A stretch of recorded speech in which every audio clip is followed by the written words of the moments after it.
ke Madinah. Itu umat Islam saat ini menggunakan itu. Berapa sekarang? 14 berapa?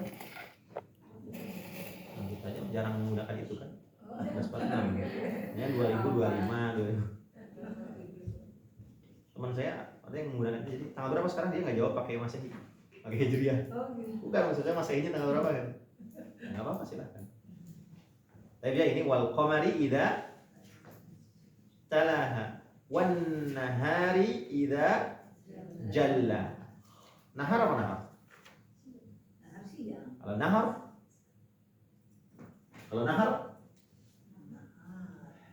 nahar siang. Kalau nahar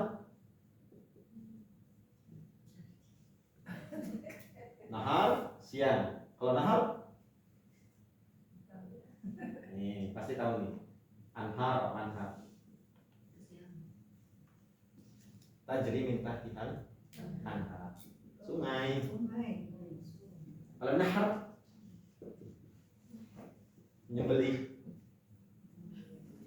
Kalau nahar artinya menyembelih. Beda ucapan, beda panjang pendek, beda arti. Hamdas sakirin, hamdan naimin, bahaya deh. Sakirin orang mabok, naimin orang tidur. Syakirin, naimin. Betul-betul sebetulnya kalau di bahasa Arab kita kan kalau kita nggak bukan bahasa ibu kita ya, jadi harus betul-betul teliti ya Ustadz ya. Iya, nanti salah paham. Walaupun sebenarnya di bahasa Indonesia juga ada aja. Kayak gantung dan gunting, kuku dan kaki misalnya. Ada aja. Kayak gitu, mirip-mirip lah. Wan nahari idza jalla. Dan siang apabila jalla, menampakkannya. Maksudnya menampakkan cahaya matahari. Dan siang apabila menampakkan cahaya. Saya wallahu alam tadabbur ini bukan tafsir ya. Bertanya-tanya kenapa di sini Allah memisahkan matahari dan siang. Padahal secara teknis siang itu ada karena adanya matahari. Tapi di sini Allah mengatakan wan nahari idza, dan jalla demi nahar siang apabila menampakkannya. Menampakkan siapa? Menampakkan matahari. Dan matahari mah nampak ketika siang, kalau malam enggak nampak. Seolah-olah di sini Allah alam Allah memisahkan matahari dan siang, padahal secara teknis siang itu ada karena adanya matahari. Ini mah tadabbur aja. Karena Allah alam Allah membagi cahaya matahari ini di belahan muka bumi beda-beda. Kadang ada satu belahan muka bumi yang mataharinya muncul terus nggak pernah terbenam. Ada ya? Ada kan? Di daerah kutub apa sih namanya? Ada yang di apa negaranya juga ada. Sehingga malam itu disebut midnight sun. Apa? Iya, midnight sun. Matahari tengah malam. Di daerah mana tuh saya lupa namanya. Dekat Rusia ya. Itu jam 12 malam, jam 1 itu udah kayak sore aja gitu. Mataharinya masih muncul. Ada juga daerah yang dia berbulan-bulan atau berminggu-minggu malam terus. Gak pernah muncul apa namanya? Matahari. Apa namanya istilahnya? Polar night. Malam kutub. Jam 9, jam 12 ya gelap aja. Dia berminggu-minggu atau berbulan-bulan gak muncul. Gitu. Maksudnya kalau Allah mau, Allah bisa buat malam seperti siang atau sebaliknya, siang seperti malam. Tapi anak-anak tetap beraktivitas, cuman gelap gitu. Daerah mana itu? Ya di daerah-daerah kutub. Sehingga yang ngatur siang dan malam itu, walaupun sebabnya ada, mataharinya ada, tapi tetap malam terus karena nggak meninggi. Bulannya ada, tapi tetap siang terus. Ini mah tadabbur aja. Jadi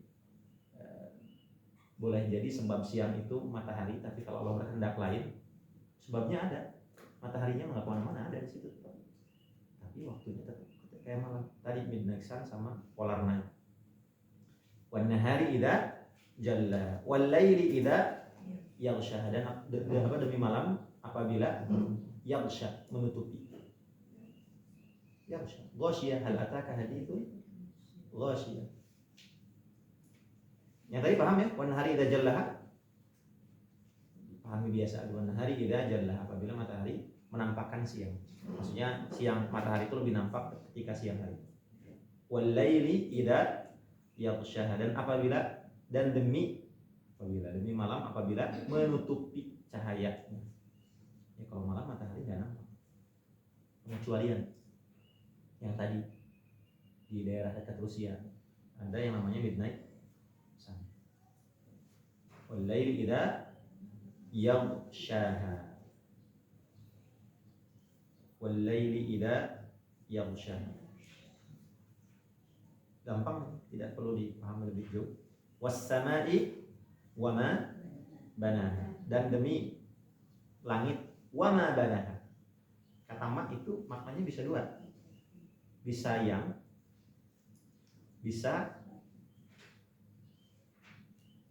diartikan masdar, susah jelasinnya ya.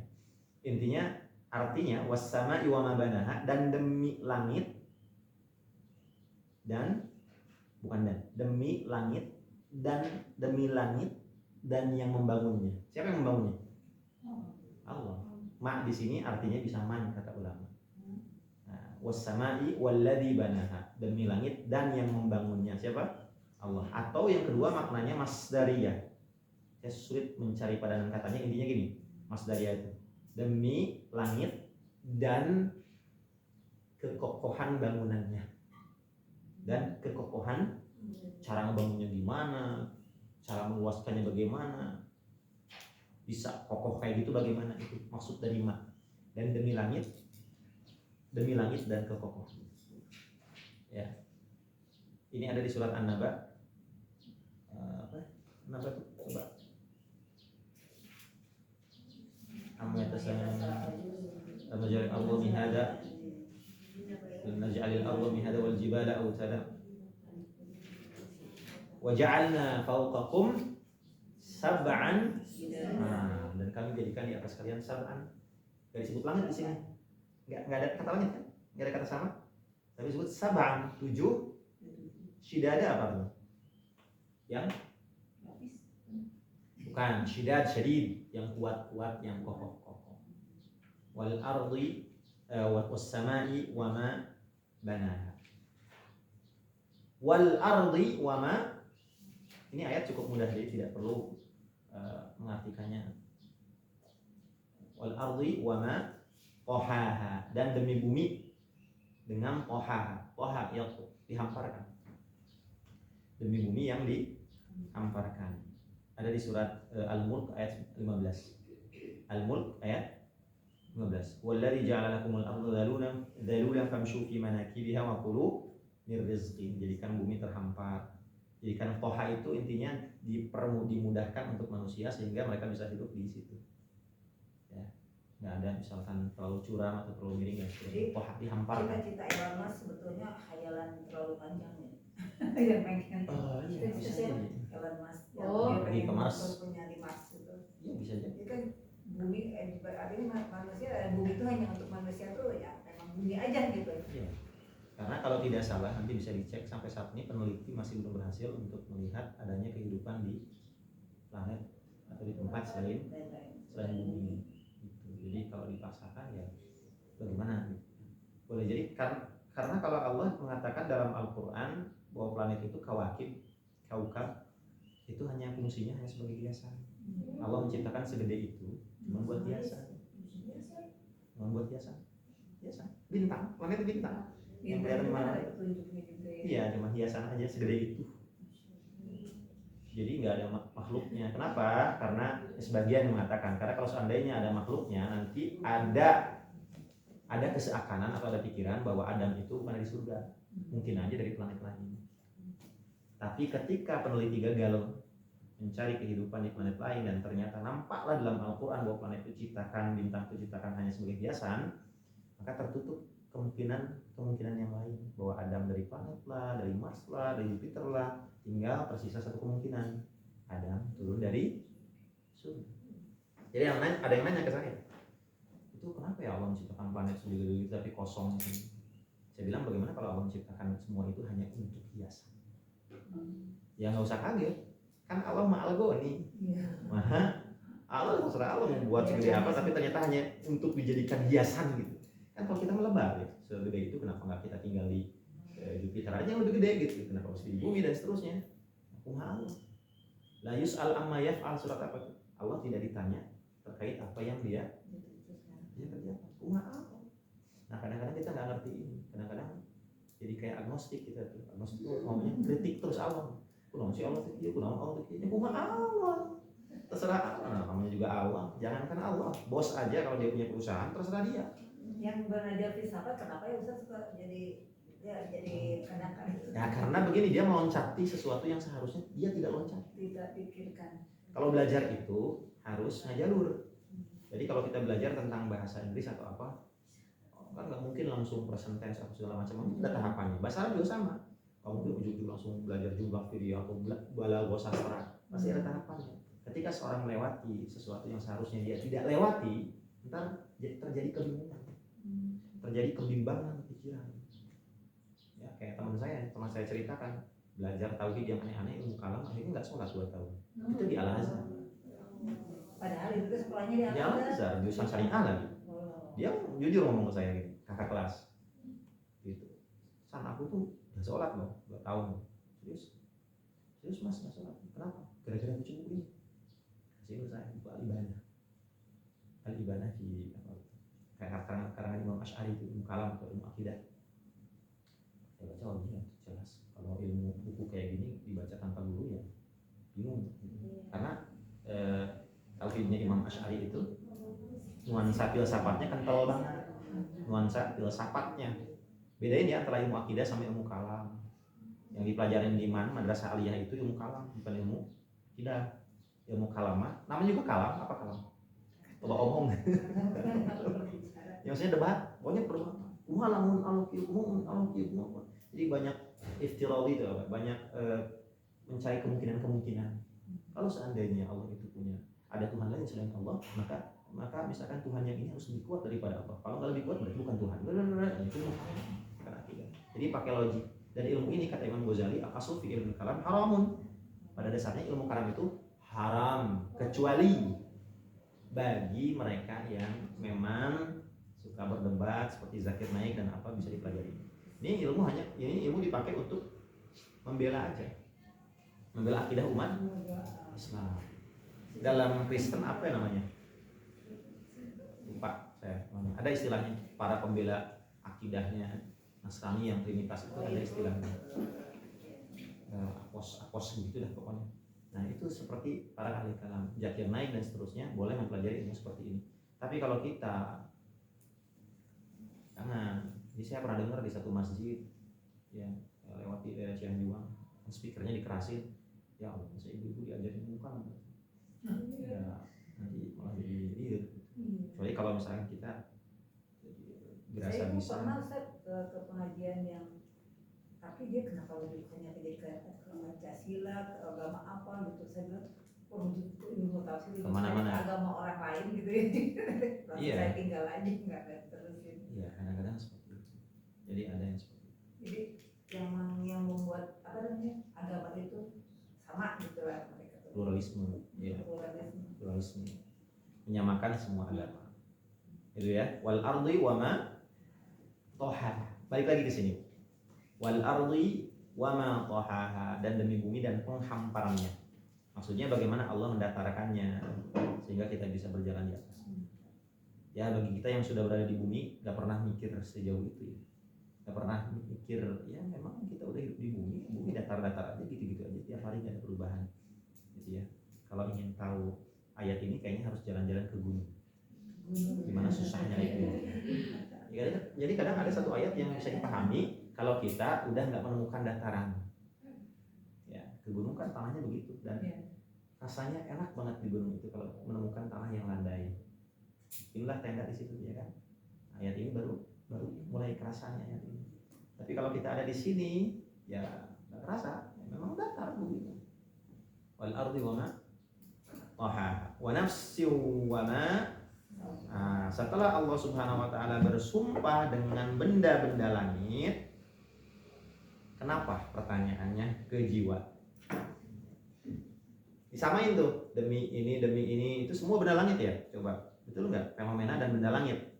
Wasyamsi wal duha wal lail wal qamar. Tiba-tiba Allah bersumpah dengan sesuatu yang sama sekali berbeda, yang dari langit jauh ke bawah. Wa nafs. Apa nafs?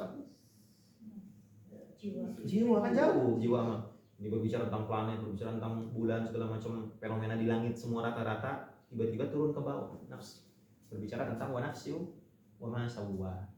Nah, ini Al-Quran tuh kadang ngajak berpikir gitu. Kenapa ya dari atas terus ke jiwa kita? Dari sesuatu yang luas ke sesuatu yang sempit. Apa luas jiwa itu? Manusia itu. Wa nafsi wa ma sawwaha, dan demi nafs, demi jiwa serta penyempurnaannya. Serta penyempurnaannya. Setelah Allah bersumpah dengan alam semesta, Allah bersumpah dengan jiwa. Dan ulama mengatakan ternyata potensi jiwa manusia tidak kalah besar dengan alam semesta. Sehingga sebagian orang ada yang mengaitkan ini dengan, mungkin di antara ibu ada yang pernah belajar ilmu manifestasi. Ada yang mengaitkan dengan itu, ilmu manifestasi. Contoh 7 keajaiban rezeki, kuantum ikhlas, RB Sentanu, magnet rezeki, yang mengatakan bahwa kita terkoneksi dengan alam semesta. Kemudian ada visualisasi, ada save, ada membayangkan, dan seterusnya. Ya, seperti itu. Kalau saya tidak mengamalkan, walaupun saya pernah terjebak di situ, karena ada bagian tertentu, ada bagian tertentu yang ketika kita ngelakuin visualisasi, ya, kemudian walaupun itu jelas itu bukan ritual, tapi saya dikhawatirkan ada intervensi jin masuk. Khawatir saja. Saya tidak berani mengatakan itu syirik, tapi kalau yang syirik ada juga manifestasi yang bukan Islam, ada yang di Amerika yang aslinya langsung jelas kalau itu menyematkan sesuatu pada alam semesta. Alam telah memberi karunia yang nama Allah, bukan alam. Akan begitu. Ya, jadi itu katanya kita bereaksi begini. Saya tidak ngamalin itu. Sebab gini, kalau kita kan apa ya, sudah jelas ininya petunjuk. Ya kalau kita ingin tenang, ala bidzikrillah tatmainnul zikir. Tidak perlu sampai, kecuali kalau misalkan memang ada sisi medisnya ketika totoh. Jadi kalau sampai melafal-lafalkan tertentu, saya nggak mengamalkan. Tapi kalau kawan-kawan ada yang mengamalkan, silakan. Nggak mengamalkan, cukup dengan zikir, cukup dengan, kan ada ya, baca Al-Quran niatnya apa? Ruqyah, cara ngobatin. Saya jalanin itu aja yang sudah ada syariat. Wa nafsi wa ma sawwa. Makanya ada ulama mengatakan seperti ini, dawa ukafika wa ma tash'ur. Dawa ukafika wa ma tash'ur. Obatmu itu ada di dalam dirimu sendiri dan kamu nggak pernah sadar. Wada'uka minka wa ma tubsir. Penyakitmu itu ada dalam dirimu sendiri dan kamu tidak melihatnya. Wa tahsabu annaka jirmun shaghir. Kamu menyangka bahwa dirimu itu kecil. Wa fi kam tawal alamul akbar. Padahal dirimu tersembunyi dalam dirimu itu potensi sebesar alam semesta. Jadi Ustaz, kalau misalnya ada sebagian orang yang akhirnya sakit, pokoknya dia tidak mau berobat ke dokter, tapi dia berusaha itu aja gitu, mestinya lebih kepada itu. Iya, maksudnya bagusnya memang seperti itu. Ketika sakitnya memang sakitnya masih bisa ditanggulangi sendiri, yang bukan parah, ya diikhtiarkan dengan, intinya kan suruhan Rasul itu tadawa. Fa'inna likulida dawa. Berobatlah karena setiap penyakit itu ada obatnya. Kalau kita kan mikirnya langsung berobat ke rumah sakit, nggak mesti. Ya kan kalau Jilul Akbar dia punya alternatif lain. Makan dijaga segala macam, pakai ini, pakai itu, mah nggak aja, yang diyakini aja. Karena yang tahu tentang diri kita sendiri. Barangkali kalau misalkan di dokter mau dikasih obat, dosisnya bagaimana atau obatnya keras bagaimana, kita nggak cocok, misalkan gitu ya. Atau bisa kita konsultasikan dan seterusnya. Intinya tadawa itu, berobat itu maknanya ya luas, bukan hanya sekedar ke rumah sakit. Tapi kalau yang sudah terbiasa ke rumah sakit dan lebih percaya dalam tanda kutip ke rumah sakit, cocok ya udah, gak ada masalah. Karena dalam Islam itu kan ada dua ya, ada berobat, ada istisqa, minta kesembuhan. Yang jarang dilakukan itu istisqa, minta kesembuhan. Oh iya, berobat, tapi tidak pernah menjadikan Al-Quran sebagai syifa. Karena kata Rasul, taraktu fikum syifa'in. Kata Rasul, aku meninggalkan kamu syifa'in, ini dua syifa, dua penyembuh. Al-asal, Al-Quran, madu dan Al-Quran. Caranya gimana sih kalau istisqa dengan Al-Quran? Caranya ketika baca Al-Quran, Jangan pakai niat baca Al-Quran seperti biasa, tapi niatnya ya Allah, aku niat untuk meruqyah diriku sendiri dari penyakit anu baru baca lillahi ta'ala. Dengan izin Allah sembuh atau diringankan. Jadi harus dua dilakukan. Berobat iya, istisqa juga iya. Ya mah ayo pakai Quran ayo. Jadi harus dibawa ke rumah sakit. Bawa ke rumah sakit. Itu udah kelihatan ini terusnya pakai madu, pakai habatus sauda. Oh emang saatnya perlu ke rumah sakitnya ke rumah sakit. Atau misalkan terusnya ke rumah sakit. Balik lagi nggak sembuh. Ayo Qurannya belum dicoba. Berarti kalau doanya gini, ya Allah mohon rezeki kalau mesan boleh ya Ustaz ya. Boleh aja kalau kayak gitu. Ini Ya, saya makanya itu kan jadi lebih ke kesembuhannya di tas iya ada obat aja mungkin sama Allah gitu. Iya. Ya Allah langsung aja ke Allah, betul poin ya Allah, sembuhkanlah saya. Nanti kesembuhannya terserah Allah. Entah dengan cara minum obat atau dengan cara yang lain. Jadi pengalaman saya pribadi yang saya cerita waktu itu, ibu saya mau berangkat ke satu tempat yang menurut saya itu dukun. Saya tuh udah nggak ulah-ulah, jangan nanti begini musyrik segala macam. Tapi udah bapak tuh sampai nggak bisa jalan gitu. Terus airnya ada terus di paru-paru. Itu udah bolak-balik rumah sakit, ada lagi airnya. Sampai si dokter tuh bingung penyakit mana gitu. Dokternya barangkali nggak jelas begini. Akhirnya memutuskan ibu saya untuk berangkat ke daerah Cimedi. Itu saya tahu, walaupun bukan dukun pakai karena aneh pengobatannya itu bisa langsung sembuh, bisa langsung jalan pakai ini. Ya uskun lah, ustaz dukun. Saya nggak setuju, takut saya tuh kalau. Tapi ibu saya kekeh ngelawan takolot kumaha gitu kan. Akhirnya saya bilang jangan mas, baik nanti gini. Akhirnya ya udahlah, datang ke sana. Pada dulu sudah ke sana, belum juga diobatin, cuma konsultasi aja.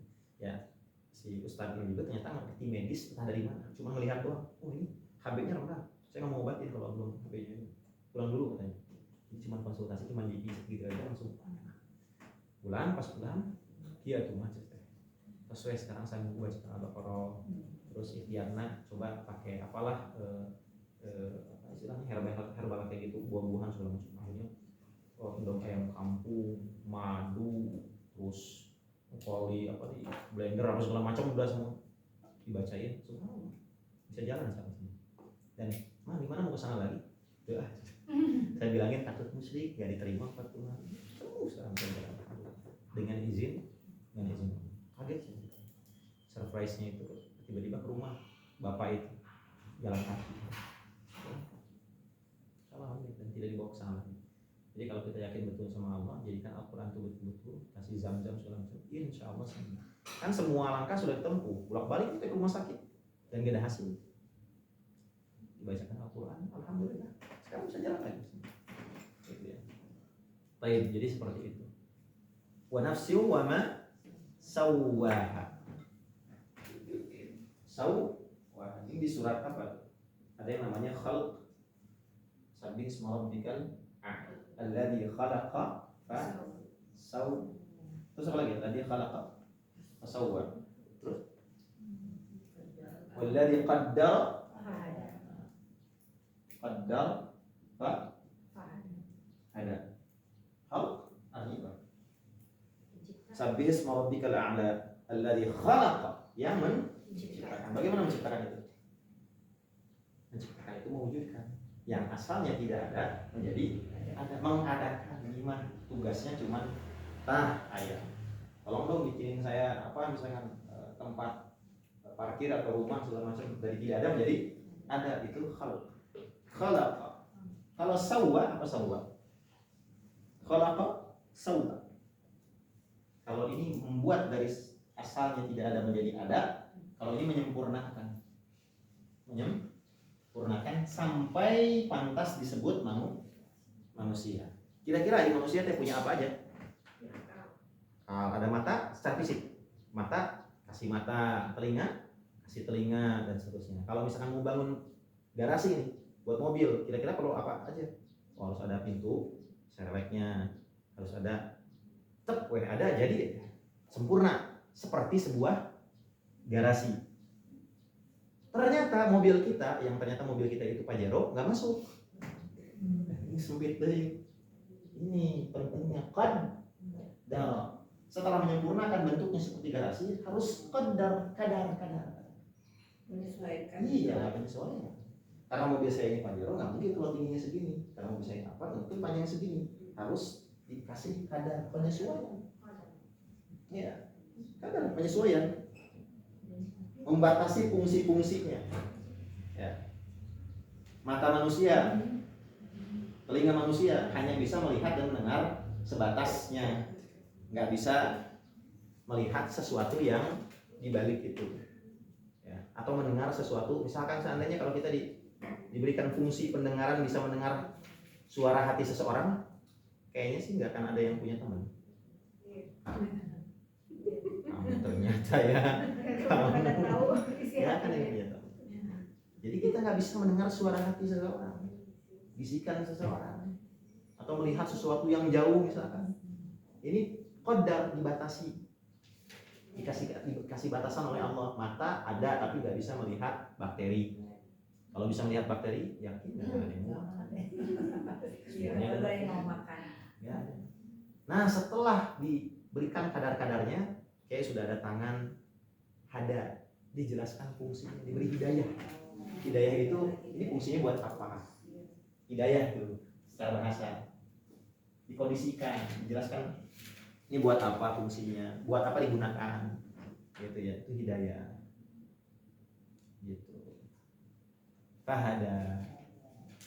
Jadi sempurnanya kehidupan makhluk manusia atau apapun di muka bumi ini ketika ini semua berlaku bagi semua makhluk, bukan hanya manusia. Allah juga memberi hidayah kepada engang lebah supaya membuat rumah di pohon. Siapa yang mengkondisikan mereka bisa seperti itu, bentuknya kayak begitu, kayak madu. Ini hadanya. Fahada itu surat apa itu? Selain al-ala ada yang lebih jelas bahwa hada di sini, hidayah di sini maksudnya secara bahasa, bukan hidayah oh nggak pernah sholat jadi sholat, bukan. Fahada ada di surat lain, di khalqah. Kata Nabi Musa alaihissalam itu Toha ayat 50. Toha ayat, saya juga nggak hafal Bu. Qala Rabbuna alladzi a'ta kulla syai'in khalqahu tsumma hada. Coba lihat di situ. Nah, coba baca.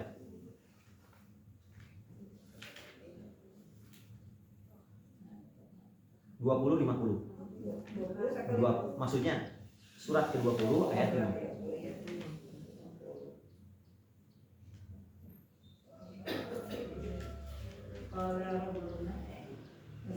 Tuhan kami ialah Tuhan yang telah memberikan kepada segala sesuatu bentuknya khalqahu, sudah diberikan bentuknya khalqahu, kemudian tsumma hada, hidayah. Hada di sini maksudnya sudah diberikan rupa bentuk, diberitahukan gimana cara memfungsikan ini.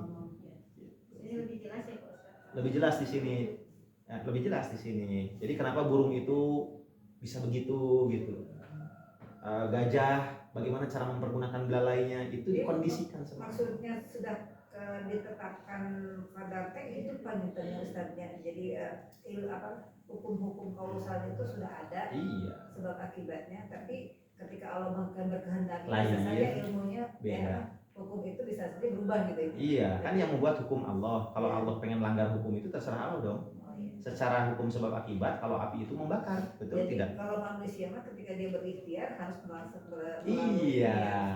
Makanya ada ulama mengatakan tarkul asbab ithmun, meninggalkan hukum kausalitas sebab akibat dosa. Jadi misalkan tenang dalam mentas rezeki dan malam kayak, tapi balik jam tenang gitu, santai we. Nggak usah kerja lah, nah, itu salah juga.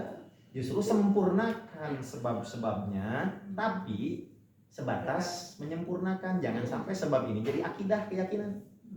Kalau mau kerja nggak akan dapat duit. Oh, bisa, wah pokoknya mah galau gitu. Sempurnakan aja, nggak usah banyak. Adapun nanti putusannya dari Allah. Ada orang yang tidak menyempurnakan sebab, nyantai-nyantai, rezekinya datang. Makanya kata Imam Syafi'i, rezekimu tidak akan bertambah cepat datangnya dengan kemalasanmu, pun tidak akan apa istilahnya tidak akan bertambah, tidak akan lambat, dengan kemalasan pun tidak akan bertambah cepat datangnya dengan giat. Itu mah hukum Allah, cuman kita harus menyempurnakan sebab. Dalam bahasa Arab istilahnya al-akhdhu bil asbab, mencari sebab-sebab. Sebab akibat. Manusia mah hanya melihat itu saja, sebab akibat.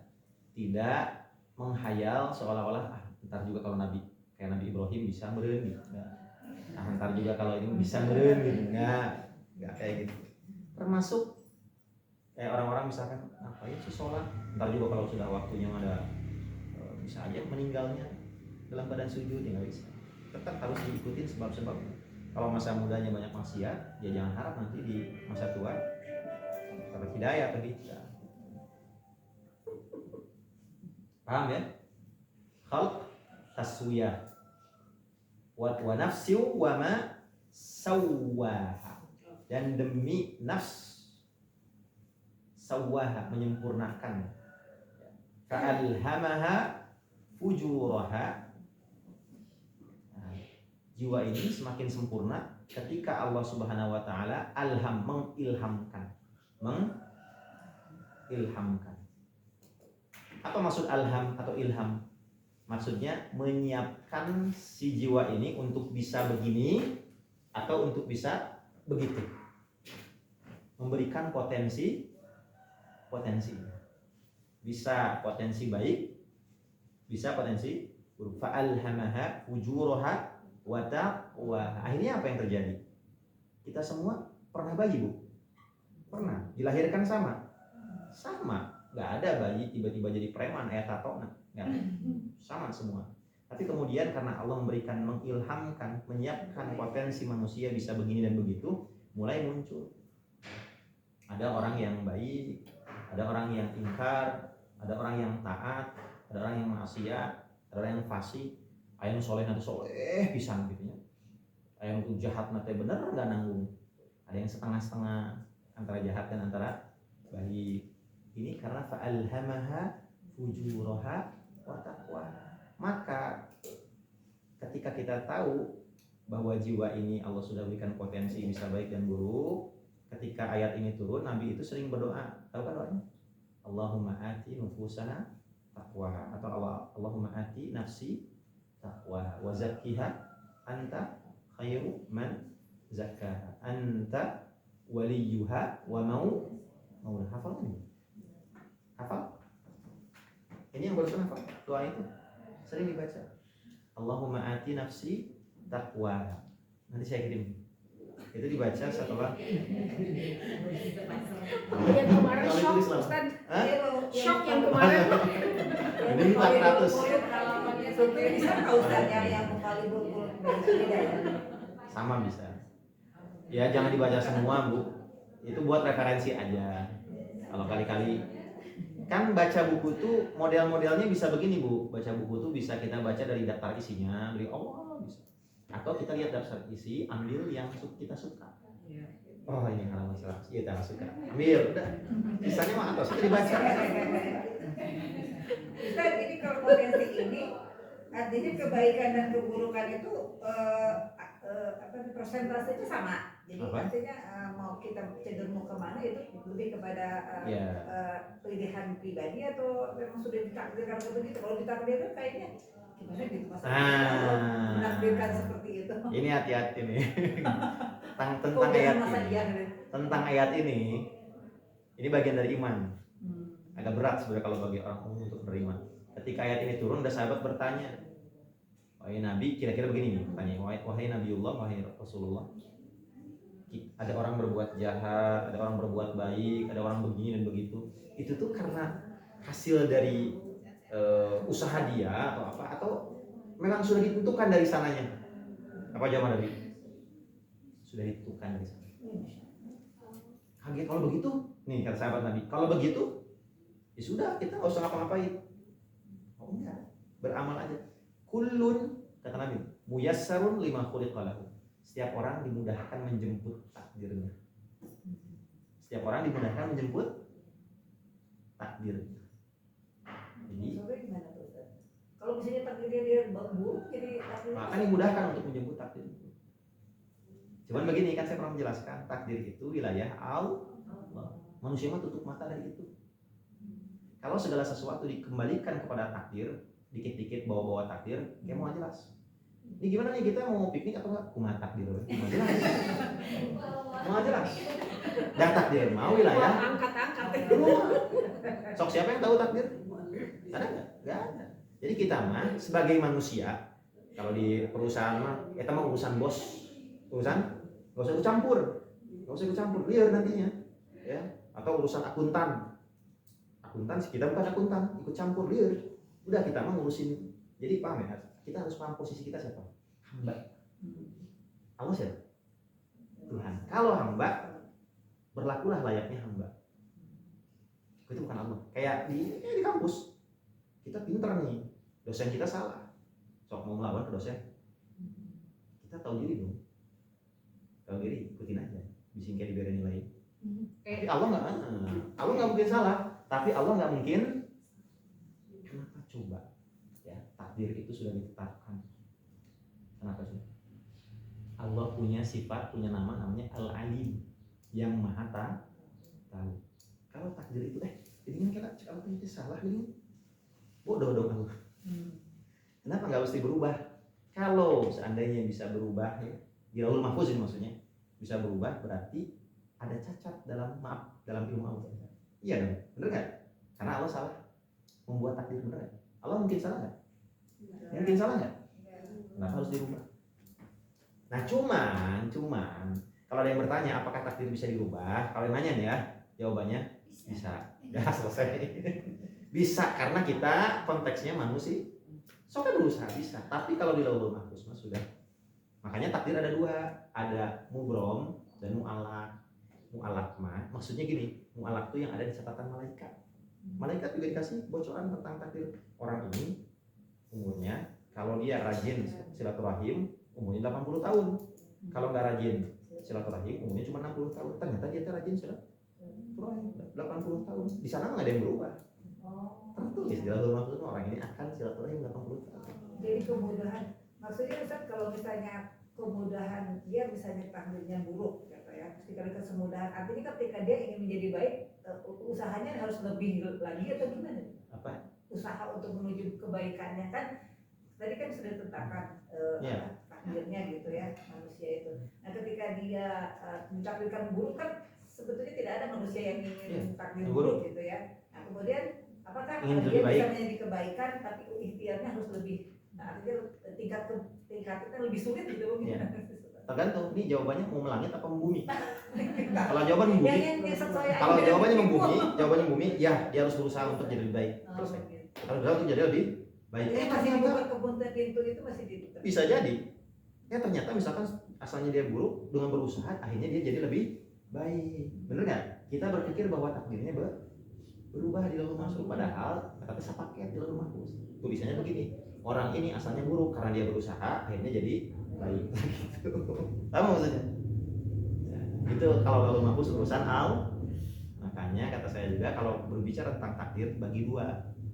Ada mubrom itu yang tertulis di Lauhul Mahfuz, mu'allaq itu yang tertulis dalam catatan malaikat. Kalau ada orang nanya tentang takdir bisa dirubah atau enggak, kita jawab bisa. Memang ada hadisnya juga, la yuraddu qada illa du'a. Tidak ada yang bisa merubah takdir kecuali doa. Bagaimana doa merubah takdir? Ya sama aja sebenarnya mah. Ketika orang rajin berdoa, asalnya tidak rajin berdoa, tiba-tiba jadi berdoa dan akhirnya berubah. Di Lauhul Mahfuz mah sudah tertulis bahwa orang ini asalnya tidak rajin berdoa, jadi rajin berdoa dan berubah jadi lebih baik. Sebenarnya kan Lauhul Mahfuz itu, makanya kalau berbicara tentang takdir, Ibnu Abbas mengatakan al-qadar qadarullah. Yang namanya qadar atau takdir itu kekuasaan Allah. Yang namanya kekuasaan Allah kita nggak tahu banyak. Jadi gini, pembahasan tentang ini tetap harus dibarengi dengan pemahaman kita tentang Asmaul Husna. Kalau enggak nanti jatuhnya kayak ateis. Kalau begitu kita nanti kayak boneka, kalau gitu ya udah aja. Akhirnya muncullah kalangan Jabariyah namanya. Jabariyah itu kelompok atau kaum yang mengatakan bahwa manusia tidak punya kehendak sedikit pun. Udah kayak boneka aja gitu. Kalau ada gempa ya udah biarin aja, nanti juga kalau emang akhirnya selamat ya kita selamat ya. Itu Jabariyah dan ini sesat. Ini sesat. Ya, kalangan yang sudah disepakati ulama Jabariyah itu golongan yang sesat tentang terlalu berlebih. Ada yang namanya Qadariyah. Kalau Qadariyah sebaliknya. Kalau Qadariyah mengatakan bahwa Allah itu tidak tahu apa-apa sebelum kita melakukan sesuatu, baru Allah tahu. Oh, jadi manusia yang membuat takdirnya sendiri. Ini juga sesat. Nah, kita mah pertengahan, nah, ya Allah mah takdir mah dari Allah. Cuman kita kan hidupnya di mana? Di bumi. Ya udah, kita lihat yang kita ya sekarang. Realitanya saat ini orang belum ngaji, nggak pernah sholat, pengen masuk surga, tuh pakai kerudung, bu, di berengan, wah. Ya, itu realitanya begitu. Kita bicara realita, bukan bicara tentang takdir. Misalkan, ya, terlepas nanti takdirnya bagaimana, ternyata di akhir hayatnya dia bisa khotimah, itu lain cerita. Cuman kita ikutin tadi sebab-sebabnya saja. Kita nggak pernah berusaha jadi pengusaha, nggak akan jadi pengusaha. Berusaha jadi pengusaha, akhirnya jadi pengusaha. Itu nanti ketemu dengan takdirnya. Makanya bahasa Nabi, kullun muyassarun lima khuliqa lahu. Setiap orang dimudahkan menjemput takdir. Jadi itu udah dibahas di hadis ya Ustaz waktu itu teh, hadis berapa ya? Hadis yang ini apa? Yang apa? Innallaha jama'a khalqul insan fi batni ummihi arba'ina yauman nutfatan. Belum kayaknya. Sebenarnya Allah mengumpulkan penciptaan penciptaan manusia di dalam perut ibunya selama 40 hari. Nutfah, alaqah, mudghah, kemudian amara bikat birizqihi, maka kemudian Allah memerintahkan kepada malaikat pencatat, bukan pencatat amal ya, beda lagi. Kita dengar pencatat selalu pencatat amal, bukan. Ada malaikat pencatat khusus yang megang takdir manusia yang diperbaharui setiap setahun sekali di malam Lailatul Qadar. Diperbaharui itu maksudnya diambil dari Lauhul Mahfuz untuk 1 tahun itu. Bahkan Imam Nawawi mengatakan, beberapa ulama sahabat ini mengatakan bahwa bahkan ditulis sampai di malam Lailatul Qadar itu, tahun ini si fulan harus berhaji, si fulan yang berhaji, si fulan sampai sedetailnya. Tahun ini harus terjadi gempa, tahun ini terjadi. Sudah tertulis semuanya. Jadi tidak ada satupun detail dalam kehidupan kita, melainkan semuanya tertulis. Harian, tahunan, sepanjang hidup itu sudah ada garis takdirnya. Kenapa? Karena Allah itu Al-Alim, Maha tahu, dan tidak mungkin sedikit pun berbuat kesalahan dalam menulis takdir. Sehingga tak perlu lagi ada pertanyaan bagi kita, bagi orang awam, apakah takdir bisa dirubah? Kenapa dirubah? Emang Allah teh berbuat kesalahan? Cuman kalau jawaban yang normal, apakah takdir bisa dirubah? Ya, bisa. Bisa, emang bisa. Umar waktu itu bilangnya, dia kan Umar ketika ada pandemi, beliau membatalkan kunjungan. Kemudian kan katanya gimana takdir? Tapi kan saya mengambil takdir yang lain. Nah itu bagus tuh kata-kata sahabat Umar. Wahai Umar, apakah engkau mau lari dari takdir? Kenapa mesti keluar segala? Ya, saya mau pindah dari satu takdir ke takdir yang lain. Karena kita nggak tahu, intinya kita nggak tahu apa yang sudah dituliskan. Kita mau berusaha. Boleh jadi usaha kita ini bersesuaian dengan takdir. Saya pengen tahun depan pengen beli ini dan itu, sok usahain aja. Alhamdulillah, ternyata bersesuaian dengan takdir. Keinginan saya apa ibu-ibu? Nggak kepikiran apa jadi pengisi kayak gini, nggak kepikiran. Saya anak SMA biasa, berkali-kali saya pengen pesantren sama ibu ditolak. Gara-gara cek ibu kata ibu saya, pesantren zaman dulu kan kesannya santri bulu. Saya udah ceritain ini waktu itu ke ibu, ditolak seriusan. Sampai satu RW itu kan bapak saya RW udah pada tahu, oh Sandi nanti mau ke ini ya, ke pesantren waktu SD, lulus SD. Ya mau, tahunya ditolak sama ibu, nggak boleh. SMA pengen akhirnya apa kuliah, pengen ke UPI sama ke UNPAD, ternyata nggak lulus. Psikologi UPI itu nggak lulus. Malah kayak Malot belajar bahasa Arab, dan saya masih nggak pengen belajar bahasa Arab. Tahun depan nanti SPMB, jangan saya waktu itu SPMB, seleksi penerimaan mahasiswa baru 6 tahun depan. Lama-lama enak belajar bahasa Arab, kayaknya terusin kemana, nggak tahu lalan kemana, terusin dapat rezeki, jadi kayaknya udah ya, takdirnya di situ. Dan ternyata kalau sudah takdirnya, di nggak mau juga, dan saya tuh nggak mau ke Mesir tuh, aslinya nggak mau. Dalam doa saya masih inget banget tuh, setiap saya habis asar sama maghrib itu selalu berdoa, ya Allah saya pengen ke Madinah. Sampai saya sempat ngajuin apa tuh, kalau Madinah itu kan cuma pakai berkas, ngajuin segala macam, gak ada jawaban. Ikutan tes ke Maroko, ikutan tes ke Tunisia, gagal, ke Sudan gagal, termasuk waktu itu sempat ke Mesir, tapi ke Mesir itu ogah-ogahan masih gagal. Ada ternyata tes satu lagi di kedutaan besar ke Mesir. Niatnya, aslinya dulu niatnya, saya kan belum pernah ke Jakarta waktu itu. termasuk kuliah waktu di SMA dekat rumah, jadi pengen jalan-jalan, ngajak 20 teman, yuk aku ke Jakarta naik bus, masih ada Metro Mini waktu itu, tidur di tengah kuburan waktu itu, ada rumah kecil. Pagi-paginya senang-senang Jakarta, jalan-jalan karena baru pertama kali lihat Jakarta, ikutan tes, yang ikutan tes 1.400 orang. Karena saya dalam hati mau lulus ya, mau lulus mah mungkin yang ikutannya aja orang-orang pesantren bawa kita pakai gamis, saya dulu belum pakai gamis kayak biasa. Udah lulus, ternyata kan pada lulus, mau dimudahkan. Nah lulus, setelah saya hafal cuma 2 juz, rasanya yang masuk itu hafal 30 juz, karena sudah takdir. Cuman kan nggak ketahuan takdir itu, baru tahu setelah ya, terjadi. Saya kemana-mana dulu gitu. Kalau seandainya saya udah tahu takdirnya ke situ, saya nggak akan kemana-mana. Nah, ini hikmahnya kalau orang udah tahu takdirnya, kayaknya pemalas semua. Iya betul ya. Saya kayak bakal bengkak. Jadi nggak seru gitu. Jadi nggak seru. Nggak akan ada kegagalan. Iya, nggak akan ada kegagalan. Kan ada orang gagal sampai ribuan kali, ya kan? Kalau tahu saya bakal sukses jualan nugget mah, jualan nugget saya kan nggak tahu. Itu hikmahnya. Nah, kayaknya bakal sepi di jalan kayak kalau Betul. tiap orang sudah tahu takdirnya. Di rumah, ini dah cani man kayak dah tanggal sakit saya lihat nanti. Kalau hubungannya, maaf saya jadi banyak bertanya. Kalau hubungannya dengan apa namanya tidak berubah nafsu seseorang kecuali dengan oleh dirinya sendiri itu apa gimana? Inna Allah la yughayyiru ma biqaumin hatta yughayyiru ma bi anfusihim bilagi. Harus dilihat dari bahasa Arabnya. Inna Allah la yughayyiru ma biqaumin hatta yughayyiru ma bi anfusihim. Sungguhnya Allah tidak merubah apa yang ada pada seseorang atau pada suatu kaum berupa nikmat, berupa kemewahan hidup, berupa kesejahteraan, hatta yughayyiru ma bi anfusihim min iman ila kufrin, sampai merubah apa yang ada pada diri mereka dari keimanan, dari kesolehan, dari semangat, dari giat bekerja, sampai pada malas-malasan dan kekufuran. Itu Allah rubah.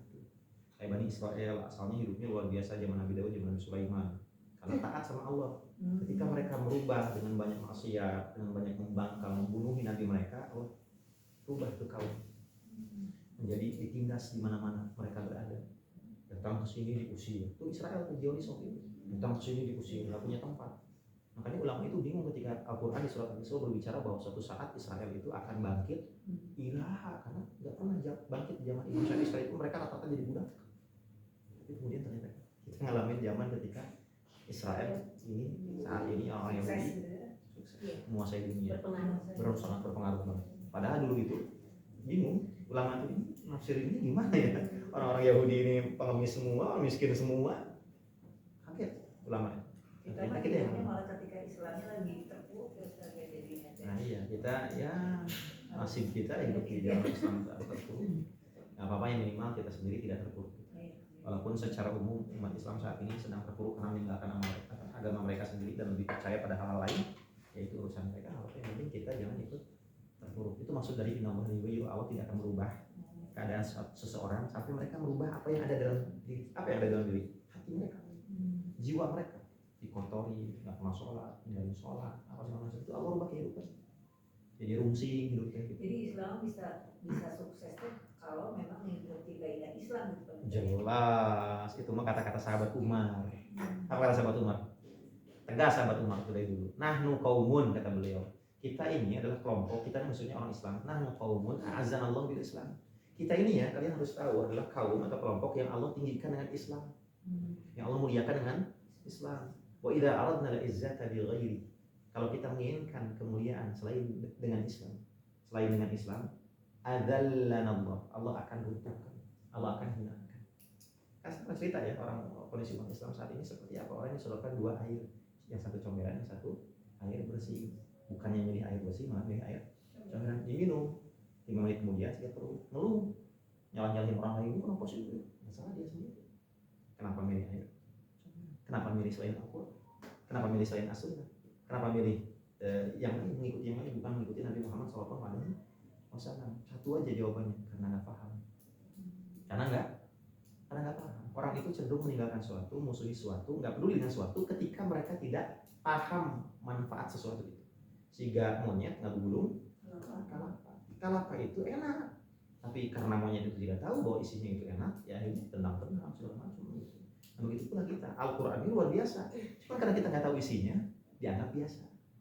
Ada orang keketok, sieun maling atau naon. Karena kita nggak tahu, cenderung kita takut, memusuhi. Gitu dilihat ternyata saudara kita. Jadi itu al-insan aduwwul lima yajhal. Manusia itu musuh apa yang tidak mereka ketahui. Makanya kalau kita tidak mengetahui tentang agama kita, akhirnya jadi musuh dengan agama sendiri. Lihat kerudung lebar, teroris. Lihat bercanda, teroris. Lihat video. Jadi malah takut gitu. Nah ini kan sesuatu yang luar biasa yang terjadi pada umat saat ini. Gitu ya. Ini memang ada kaitannya dengan masalah takdir itu. Kalau ibu baca tafsir tentang qad aflaha man zakah itu nanti dibahas yang tadi tentang takdir itu ada di tafsir tersebut. Tapi sekali lagi takdir itu adalah wilayah urusan kita itu di sini. Jadi membumi aja, jangan melangit. Jangan dikit-dikit gimana takdirnya. Takdir itu bukan untuk dijadikan alasan, tapi hanya untuk dijadikan iman. Makanya di dalam rukun iman ke-6 ada namanya takdir kepada qada dan qadar sama takdir. Beriman kepada takdir hanya untuk cukup diimani saja, bukan untuk dijadikan hujah atau alasan-alasan. Kenapa kamu tuh belum sholat? Ada belum takdirnya. Kenapa kamu tuh nggak ngaji-ngaji? Dan belum takdirnya. Dan belum. Kumaha? Nggak bisa kayak gitu, nggak boleh. Ya. Sampai mana tadi? Ya, qad aflaha man zakkaha. Apa arti zakat? Zakat. Dari kata zakat. Oh, ada makna lain, Bu. Ada makna lain selain menyucikan apa? Menyucikan, bertumbuh zakat. Zakat yazku. Qad aflaha man zakka, sungguh beruntung orang yang mensucikan hatinya, orang yang membuat bukan hati membuat jiwanya bertumbuh. Tumbuh. Dan yang namanya bertumbuh itu konotasinya positif. Kalau segala sesuatu bertumbuh itu bagus gitu. Harta biasa bertumbuh jadi banyak, bagus. Pohon tumbuh, bagus gitu. Nah, qad apa ayatnya itu tadi? Nah, qad aflaha man zakka, sungguh beruntung orang yang mensucikannya atau orang yang membuat jiwanya tumbuh. Bagaimana cara menumbuhkan jiwa? Banyak. Semua ibadah yang kita lakukan dari sholatnya, hajinya, semuanya sebetulnya diperuntukkan untuk pertumbuhan jiwa. Tumbuh terus gitu. Kita makin soleh, zikir-zikirnya. Insya Allah. Kalau ada orang nggak sholat, nggak pernah zikir, lupa itu rungsing, wajar itu, tidak naon. Karena memang nggak pernah sholat. Tapi justru yang aneh kalau kita ibadah, sholat, ngaji, ongkos, tapi itu tumbuh kan? Nyirami tanam tiap hari, nah ada tumbuh ya, aneh gitu. Berarti ada yang salah kan? Ada yang salah. Sholat mah sholat, iya. Ngaji mah ngaji, iya. Paham ngerti agama, iya. Tapi masih kena gitu. Ini aneh. Ada yang salah dengan niatnya gitu atau apa? Mungkin ada yang salah dengan niatnya. Mungkin ada yang salah dengan tata caranya. Karena syarat sah diterima atau berefeknya sebuah ibadah itu kan dua. Pertama ikhlas, yang kedua ittiba. Ikhlas berarti masalah niat lillahi ta'ala, yang kedua ittiba, caranya harus ngikutin Nabi Muhammad SAW. Dia ikhlas tapi caranya salah. Nabi menuju semangat subuh yang 4 rakaat. Nggak bisa, nggak diterima sama Allah. Nggak akan ngefek apapun. Atau bagus, fikihnya, sholatnya rapi segala macam, tapi niatnya salah, nggak ikhlas karena Allah, ini juga bermasalah. Jadi bukan salah sholatnya, tapi dia sholatnya tidak tepat atau salah. Gitu. Itu bisa banyak hal, bisa banyak faktor. Ya niatnya, ya kemudian tata caranya salah dan seterusnya. Ya. Dari sisi fikihnya salah, kemudian dari selain fikih dari sisi akidahnya. Makanya yang paling penting itu sebenarnya bukan hanya dari sisi fikih, tapi kita harus cari tahu, harus cari sesuatu yang mendorong diri kita untuk lebih taat. Orang kebanyakan belajar fikihnya aja, tata caranya, tapi dia nggak mencari alasan kenapa saya harus begini, nggak cari pendorong supaya gimana caranya saya supaya bisa taat. Nah itu ada di bab akidah. Makanya kenapa kita belajar juz 30, surga, neraka, sieun ke Allah, sieun ke azab, nanti tadi akhirat ada ini, supaya ada sesuatu yang mendorong diri kita seperti taat. Kalau kita belajar dulu misalkan fikih, ayo mah guru fikih misalkan tanpa belajar akidahnya, tahu hukumnya, tahu kita nggak boleh, itu haram, tapi nggak ada sesuatu yang mendorong kita untuk taat.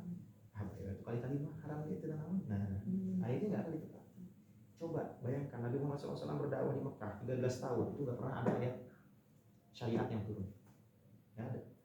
Semua ayat tentang tahu tentang akidah 13 tahun. Baru sekitar 8 bulan atau 18 bulan sebelum Nabi Muhammad SAW hijrah ke Madinah baru turun perintah untuk sholat, zakat dan lain-lain syariat itu terjadi di mana? Di Madinah. Bahkan penuturan Sayyidah Aisyah, Ummul Mukminin Aisyah mengatakan ayat-ayat tentang surga dan neraka turun ketika aku masih jadi gadis kecil, dan aku bermain-main di Makkah. Tapi ayat-ayat syariat tentang hukum ini, hukum itu baru turun ketika aku sudah bersama Rasulullah SAW. Ayat hukumnya. Jadi sepenting itu akidah itu ngaruh nantinya ke mau atau tidak kita melaksanakan hukum. Ya persis kayak pakai helm atau enggak. Ya kalau kita melihat tinjauannya aturan, nggak ada polisi, nggak usah pakai helm. Tapi kalau melihat dari sisi manfaatnya, ini kalau pakai helm, kalau terjadi apa-apa, insya Allah kita selamat. Mirip kayak gitu. Kalau kita hanya mengenal hukum saja, nggak akan ada motivasi, malah jadi ribet gini hukumnya, ya nggak boleh, itu nggak boleh. Tapi kalau dilihat dari sisi yang lain, pendorong, nah saya harus melaksanakan hukum ini karena nanti begini pengaruhnya, nanti begini dan begitu seterusnya. Qad aflaha man zakkaha. Jadi zakat ini artinya bertumbuh. Ya, kalau kita mengikuti kebanyakan orang di dunia, rusak. Ngikutin ahli dunia, orang-orang yang berbicara hanya masalah dunia, ngomongin dunia, fasih dalam berbicara masalah dunia, capetan ngomongnya kemana-mana. Begitu ngomong tentang masalah akhirat dia gagap, nggak bisa satu kata pun. Apa yang dimaksud dengan Al-Aziz, Ar-Rahman? Ar-Rahman apa? Maha pengasih kayak gitu. Titik. Ya bisa nih. Ngasih apa? Ya pengasih kayak gimana? Kapan pengasih lah? Nggak tahu berbicara masalah akhirat. Kalau kita ngikutin mereka bisa rusak. Jadi harus imbang. Ibu berbisnis, berusaha, masalah dunia tetap harus ngaji, harus paham tentang agama ini. Waqad khaba man dassa, dan sungguh rugi. Khaba itu artinya rugi. Kata Nabi, khaba wa khasar man adraka Ramadan lam yughfar lahu. Khaba, rugi orang yang menemukan Ramadan tapi tidak diampuni. Waqad khaba man dassa. Yang tadi qad aflah, beruntung orang yang menyucikan diri. Gimana sih cara menyucikan diri, cara menumbuhkan? Ya udah, laksanain aja ya. Kita sebagai muslim ya salatna, nya zikirna, segala macam itu semua untuk menumbuhkan. Tapi ingat tadi, jangan hanya dari sisi fikihnya saja. Gimana itu yang doa itu yang misalkan cara ruku, cara sujud dan itu semua bagus. Tapi harus lihat juga dari sisi akidahnya. Dassa, apa arti dassa?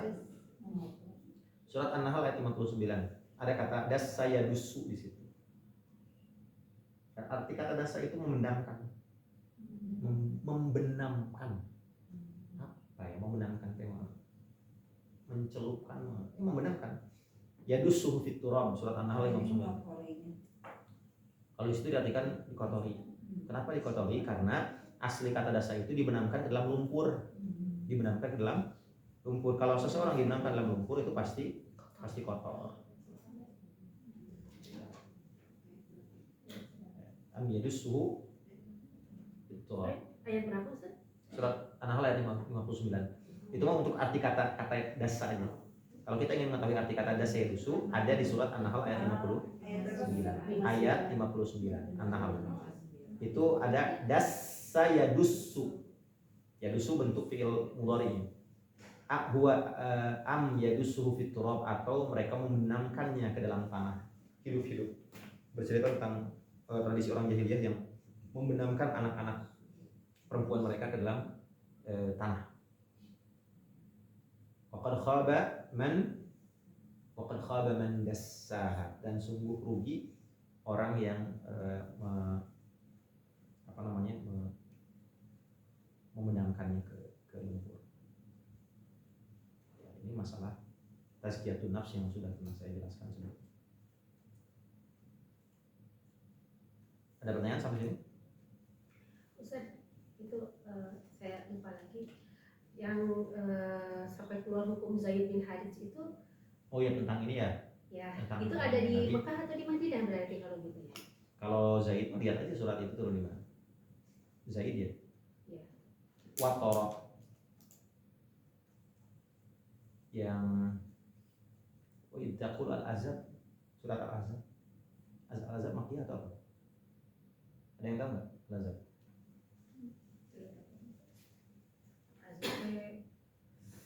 Iya, kami nikahkan engkau dengan dia Zainab. Zainab ini istrinya Zaid, dan Zaid ini adalah anak dari Nabi Muhammad SAW. Anak angkat sama dengan anak sebenarnya? Bukan anak. Sehingga ketika Zaid sudah menceraikan, Nabi Muhammad SAW menikahi istri dari Zaid, karena Zaid ini bukan anak Nabi SAW, karena Nabi Muhammad tidak punya anak laki-laki. Jadi hukum anak angkat itu beda dengan hukum anak beneran. Anak angkat mah bukan mahram, maka kita harus menutup aurat secara sempurna di hadapan anak angkat. Ini pernah ada kejadian waktu itu di daerah mana gitu ya, yang masya Allah kehidupan suami istri yang bisa dibilang harmonisnya luar biasa, beragama segala macam luar biasa. Anak-anaknya pun mengakui bahwa ibu bapaknya ini luar biasa. Anaknya udah gede ya, mungkin SMA dan ada yang kuliah semester 1 atau 2. Tapi tiba-tiba suatu hari si ibunya ini meminta cerai pada suami. Minta cerai, kaget. Orang nggak pernah ada apa-apa, nggak pernah ada pria-pria, nggak pernah ada KDRT, nggak pernah, pokoknya rukunnya luar biasa. Tapi suatu hari minta cerai. Cari. Ditanya kenapa? Nggak jawab. Istri itu nggak jawab. Kisahnya nggak jawab. Akhirnya terpaksa suaminya mencari tahu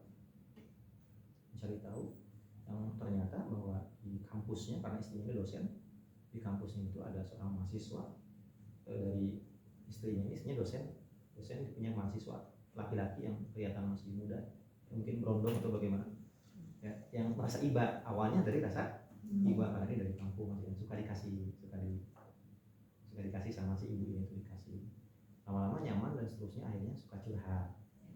Si anak muda ini curhat, didengerin. Kalau anak muda ini mah gak ada apa-apa, biasa aja nganggap tuh.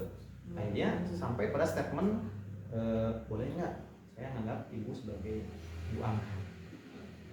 Sebaliknya ibunya pun ya, saya anggap kamu sebagai anak angkat. Curhat segala macam, nyaman, sampai naik mobil ibunya nyetirin anak muda itu mah ya olah apalah, mungkin tujuannya morotin atau segala macam.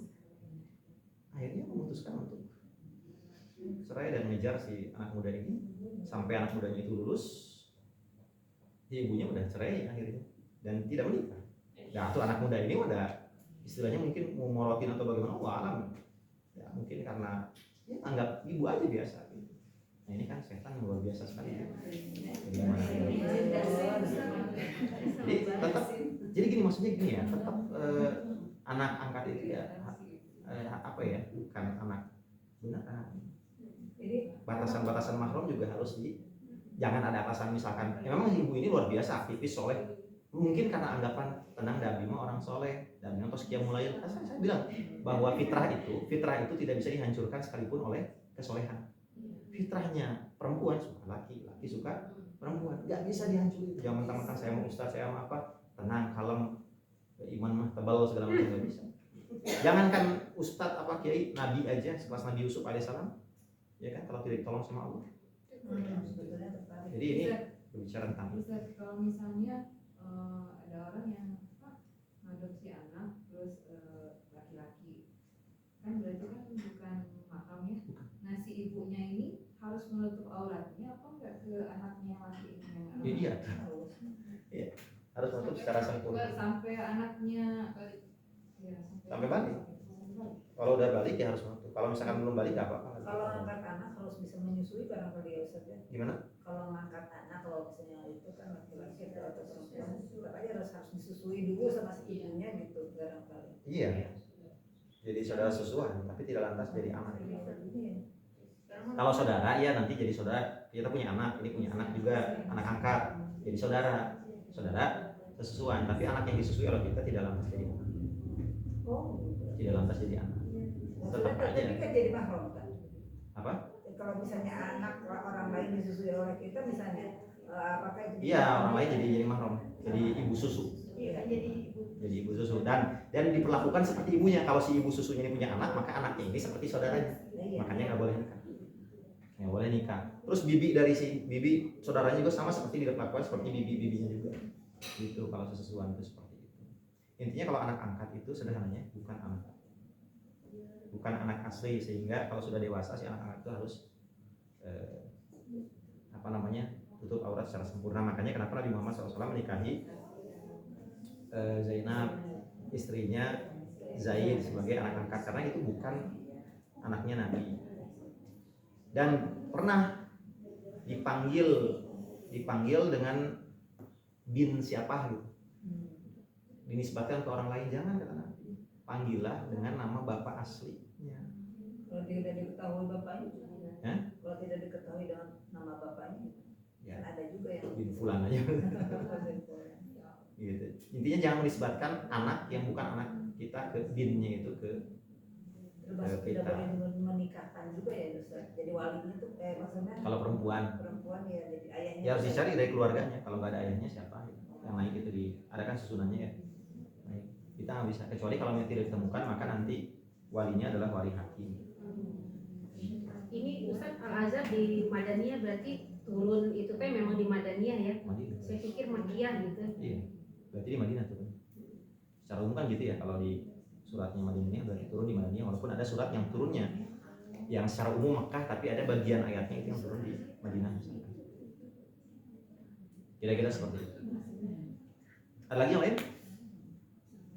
Saya kayaknya harus, karena lumayan ini teh agak di Permata jadi insya Allah kita lanjutkan pekan depan. Kalau beres mungkin langsung ke hadis atau mungkin juga langsung ke surat yang ini belum selesai. ya. Kalau ini udah terlalu banyak sih insya Allah ya, terlalu banyak ayatnya sebenarnya. Tadi yang ngebuka siapa?